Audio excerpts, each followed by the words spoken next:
নমস্কার বন্ধুরা, শান্তি রান্নাঘরে সবাইকে স্বাগত।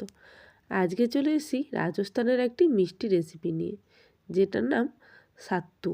এই সাত্তু রেসিপিটি রাজস্থানে শ্রাবণ মাসে তিজ উৎসবে বানানো হয়।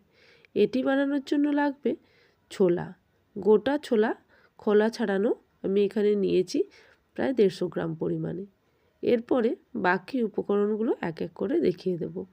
এই সাত্তু মিষ্টি রেসিপি হিসাবে ঠাকুরকে ভোগ হিসাবে দেওয়া হয় রাজস্থানে। এর জন্য লাগবে কাজু। এখানে আমি কাজু নিয়েছি প্রায় ওই 10 থেকে 15টি। হাফ কাজু নিয়ে এটাকে হালকা করে রোস্ট করে নিয়েছি। আর ছোলাটা তো আগে থেকেই ভাজা ছিল। এবার আমি কিছুটা ঘি গরম করে গলিয়ে নেব। এখানে একটু হালকা উষ্ণ গরম ঘি লাগবে, তাই এখানে আমি 3 টিস্পুন মতন ঘি নিয়ে নিচ্ছি, গলিয়ে নেব। এখানে আরও একটু কিছুটা পরিমাণে ঘি লাগবে, তবে সেই ঘিটা আমি পরে পরিমাপ অনুযায়ী গলিয়ে নেব। এখানে পরিমাপ অনুযায়ী প্রায় হাফ কাপ মতন ঘি লাগবে।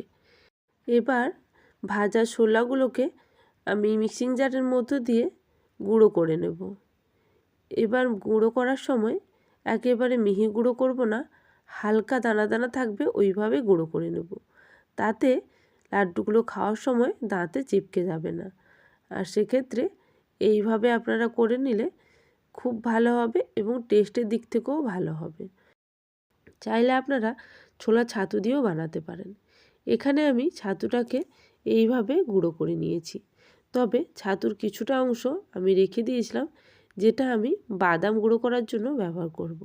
কারণ শুধু বাদাম গুঁড়ো করতে গেলে অনেক সময় বাদামের মধ্যে তেল থাকার জন্য মিক্সির মধ্যে লেগে যেতে পারে।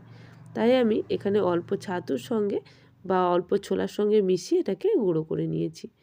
দেখুন, বাদামটাও কিন্তু আমি খুব বেশি মিহি পেস্ট করিনি, একেবারে হালকা গুঁড়ো করেছি। এবার চিনি নিয়ে নেব। এখানে রাজস্থানে যারা বানায় ট্র্যাডিশনাল রেসিপিতে চিনির বুড়াদা বা বোরদা যেটা ব্যবহার করা হয়, তবে আমি এখানে নর্মাল চিনি ব্যবহার করছি। আপনারা চাইলে যেটা ট্র্যাডিশনাল রেসিপিতে চিনির বুড়দা ব্যবহার করা হয় সেটাও ব্যবহার করতে পারেন। তবে আমি এখানে চিনিটাকে গ্রেট করে নেব বা গ্রাইন্ড করে নেব। এখানে চিনি গ্রাইন্ড করার জন্য আমি এখানে যতটা ছোলা নিয়েছি তার হাফ আমি চিনি নিলাম। আর হ্যাঁ, চিনির সঙ্গে 3টে এলাচ দিয়ে দিলাম, যাতে এর টেস্ট আরও ভালো হবে। এখানে আমি চিনিটাকে এবার গ্রাইন্ড করে নেব। চিনি গ্রাইন্ড করে নিয়েছি মিহিভাবে। এবার ছোলার সঙ্গে বা ছোলার ছাতুর সঙ্গে আমি চিনিটাকেও মিশিয়ে নেব খুব ভালো করে। এখানে চিনিটা এবং ছোলাটাকে ভালো করে মিশিয়ে নিচ্ছি স্পুনের সাহায্যে। তারপরে এর মধ্যে গরম ঘি দিয়ে দেব এবং তারপরে হাতের সাহায্যে খুব ভালো করে মিশিয়ে নিতে হবে। এখানে উষ্ণ গরম ঘি দিচ্ছি, দেওয়ার পরে কিছুটা স্পুনের সাহায্যে মাখিয়ে নেব যেহেতু গরম আছে। তারপর হালকা ঠান্ডা হয়ে গেলে হাতের সাহায্যে ভালো করে মিশিয়ে নিয়ে লাড্ডুগুলো বানিয়ে নেব। তবে এখানে আমি যে পরিমাণ ঘি দিলাম তাতে কিন্তু এখন এই লাড্ডুগুলো বানানো যাবে না, আরও কিছুটা পরিমাণে ঘি গরম করে দিতে হবে। এখানে পরিমাপটা অবশ্যই আপনারা নিজেরা বুঝে দেবেন। যতটা না দিলে নয় ততটাই ঘি আপনাদেরকে দিতে হবে, খুব বেশি ঘি এখানে দেওয়ার প্রয়োজন নেই। দেখুন, এখানে আরও আমি ওই 2 টেবিল স্পুন মতন ঘি গরম করে দিয়ে দিলাম। আবারও খুব ভালো করে মিশিয়ে নিচ্ছি। এখানে চিনির পরিমাপ আমি ঠিক যতটা নিয়েছিলাম এখানে ঠিক ততটা পরিমাণেই ঘি লাগছে। অর্থাৎ যদি আপনারা ছোলা নেন 1 কাপ পরিমাণে, এখানে হাফ কাপ পরিমাণে চিনি এবং হাফ কাপ পরিমাণে গলানো ঘি দিতে হবে। এবার হাতের সাহায্যে খুব ভালো করে এইভাবে মাখিয়ে নিয়ে দেখবেন যে লাড্ডু পাকানো যাচ্ছে কি না। হাতের সাহায্যে আমি এইভাবে দেখুন লাড্ডুর মতন করে দেখে নিয়েছিলাম। লাড্ডু যেহেতু বানানো যাচ্ছে তাই আমি হাতের সাহায্যে এইভাবে প্রেস করে করে বেশ কিছুটা সময় নিয়ে লাড্ডুগুলোকে বানিয়ে নিতে হবে। অতিরিক্ত ঘি দিয়ে আপনারা যদি বানাতে যান সেক্ষেত্রে অনেক পরিমাণে ঘি চলে যাবে এবং অতটা হেলদিও হবে না। সেক্ষেত্রে আপনারা চাইলে কম পরিমাণে ঘি দিয়েও বানাতে পারেন। যেহেতু এই লাড্ডু বাড়ির সবাই খাবে, তাই বড়দের কথা মাথায় রেখেও বানিয়ে নিতে পারেন কম পরিমাণে ঘি দিয়ে। আর যদি চান সঙ্গে সঙ্গে খাবেন সেক্ষেত্রে অল্প গরম দুধ দিয়েও আপনারা এই লাড্ডুটা বানিয়ে নিতে পারেন যদি ঘিয়ের পরিমাণ কম দেন।